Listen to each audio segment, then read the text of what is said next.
இனி summer holidays கண்ணு கால் GT ஹாலிடேஸ்க்கு பண்ணு. GT holidays, south India's #1 travel brand. நீ எனக்கு கிடைக்கலன்னா லீக் பண்ணிடுவேன்.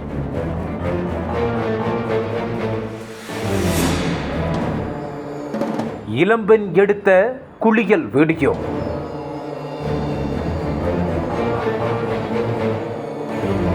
போதையில் அரங்கேறிய அத்துமீறல்கள்.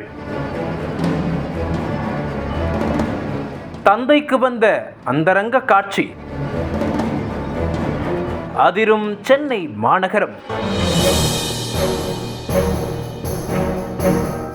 சென்னை அம்பத்தூர் அடுத்த திருமங்கலம் பகுதியைச் சேர்ந்தவர் பவித்ரா. இதில் அந்த பெண்ணின் வாழ்க்கை நலன் கருதி அவரது பெயர் மட்டும் மாற்றம் செய்யப்பட்டுள்ளது. 20 வயதான இவர் சென்னையில் உள்ள பிரபல கல்லூரியில் படித்து வருகிறார். இவருடைய அப்பா மத்திய அரசு பணியிலும் அம்மா தனியார் நிறுவனத்திலும் வேலை செய்து வருகிறார்கள். வசதியான குடும்பத்தைச் சேர்ந்த பவித்ராவின் கல்லூரி வாழ்க்கை சந்தோஷமாக சென்று கொண்டிருந்தது. இதனிடையே வீட்டில் தங்கி படிக்க விருப்பம் இல்லாத பவித்ரா தனது தோழிகளுடன் சேர்ந்து தனியாக வீடு எடுத்து வசித்து வந்துள்ளார். இது ஒருபுறம் இருக்க, சென்னை நங்கநல்லூர் பகுதியைச் சேர்ந்தவர் ஐஸ்வர்யா. இவரது பெயரும் மாற்றம் செய்யப்பட்டுள்ளது. 26 வயதான இவர் 2023 காலகட்டத்தில் பவித்ரா தங்கியிருந்த வீட்டுக்கு வந்தார். பவித்ராவும் ஐஸ்வர்யாவும் ஒரே வீட்டில் வசித்து வந்ததால் இருவரும் நெருங்கி பழகி வந்தனர். இதனிடையே ஐஸ்வர்யாவுக்கு திருமணமாகி அவர் கணவரை பிரிந்து வாழ்ந்து வருகிறார். அவருக்கு புகை மற்றும் போதை பழக்கமும் உள்ளது.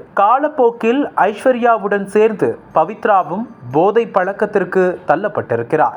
போதையில் இருக்கும் போது பவித்ராவுக்கு ஐஸ்வர்யா பாலியல் ரீதியாகவும் தொல்லை கொடுக்க தொடங்கி இருக்கிறார். அதோடு ஐஸ்வர்யா தன்னுடைய ஆண் நண்பர்களை அந்த வீட்டிற்கு வரவழைத்து பார்ட்டியும் கொடுத்து வந்திருக்கிறார். இந்த சமயத்தில் தான் பவித்ரா குளிக்கும் போது அதை வீடியோவாகவும் எடுத்து வைத்திருக்கிறார் ஐஸ்வர்யா. ஒரு கட்டத்தில் ஐஸ்வர்யாவின் நடவடிக்கைகள் பாலியல் டார்ச்சர்களை தாங்க முடியாத பவித்ரா அந்த வீட்டை காலி செய்ய முடிவெடுத்திருக்கிறார். ஆனால் அதற்கு எதிர்ப்பு தெரிவித்த ஐஸ்வர்யா, வீட்டை காலி செய்தால் உன்னுடைய குளியல் வீடியோவை உன்னுடைய பெற்றோருக்கும் இணையதளத்திலும் வெளியிட்டு விடுவேன் என மிரட்டியிருக்கிறார். இதை கேட்டு அதிர்ந்து போன பவித்ரா கல்லூரிக்கு சரிவர செல்லாமல் வீட்டிலேயே முடங்கி இருக்கிறார். இந்த நிலையில் வீடியோவை வைத்து பவித்ராவை மிரட்டிய ஐஸ்வர்யா அவரிடம் இருந்து நகைகள், பணத்தையும் பறித்திருக்கிறார். காலப்போக்கில் பவித்ராவுக்கும் ஐஸ்வர்யாவுக்கும் இடையே தகராறு ஏற்பட்டிருக்கிறது. இதனால் கோபமடைந்த ஐஸ்வர்யா, உன்னுடைய குளியல் வீடியோவை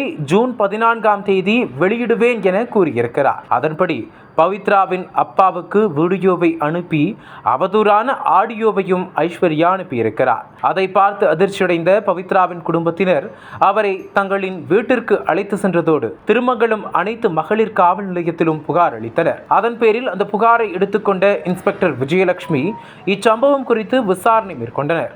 தொடர்ந்து குற்றம் சாட்டப்பட்ட ஐஸ்வர்யாவை கைது செய்து அவர் பயன்படுத்திய போன், ஹார்ட் டிஸ்குகளையும் பறிமுதல் செய்தனர். ஐஸ்வர்யாவிடம் மேற்கொண்ட தீவிர விசாரணைக்கு பிறகு அவர் மீது மோசடி உள்ளிட்ட 3 பிரிவுகளின் கீழ் வழக்கு பதிவு செய்து அம்பத்தூர் நீதிமன்றத்தில் ஆஜர்படுத்தி சிறையில் அடைத்தனர்.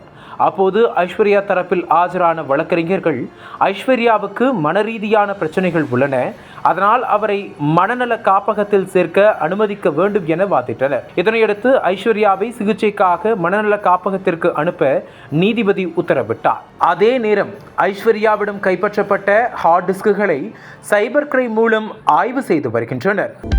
அனல் பறக்கும் செய்திகளை அப்டேட் செய்து கொள்ள நக்கீரன் களத்தை இப்பவே சப்ஸ்கிரைப் பண்ணுங்க.